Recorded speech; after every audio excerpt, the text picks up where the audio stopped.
wiyizira muri jye, kuko uramutse uje muri jye ntabwo nakongera kurindagira imitego umwanzi antega.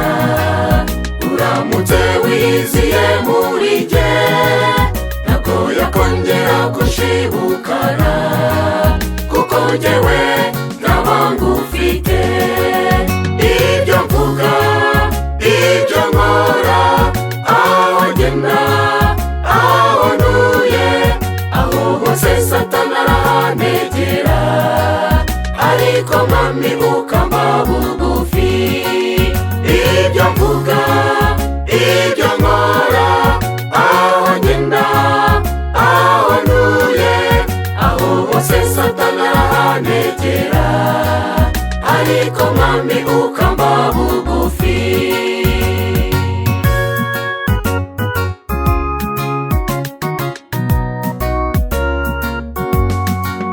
Dore tujya gukora ibyiza, ariko ibibi bikatwitambika, kuko duhanganye n'umwanzi Sekibi, kandi uturusha ubushobozi. Niyo mpamvu dutabaje ijuru, kugira ngo rize ribane natwe muri iyi minsi mike dushigaje. Nkamuza duhe kukuba bugufi.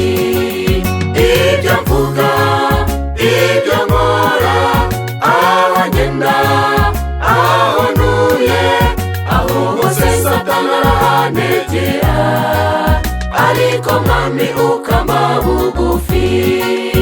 Ibyo mvuga, ibyo nkora, aho ngenda, aho ntuye, aho hose Satani arahantegera, ariko Mwami ukamba bugufi.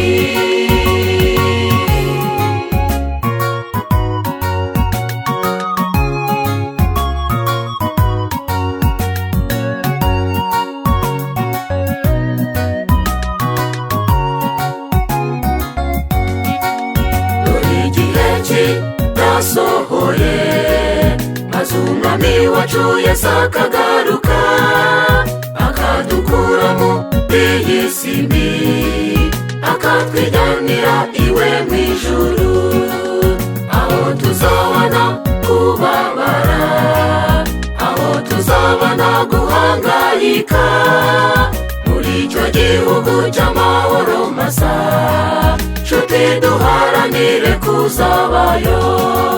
Ibyo mvuga, ibyo nkora, aho ngenda, aho ntuye, aho hose Satani arahantegera, ariko Mwami ukamba bugufi. Ibyo mvuga, ibyo nkora, aho ngenda, aho ntuye, aho hose Satani arahantegera, ariko Mwami ukamba bugufi. Ibyo mvuga, ibyo nkora, aho ngenda, aho ntuye, aho hose Satani arahantegera, ariko Mwami ukamba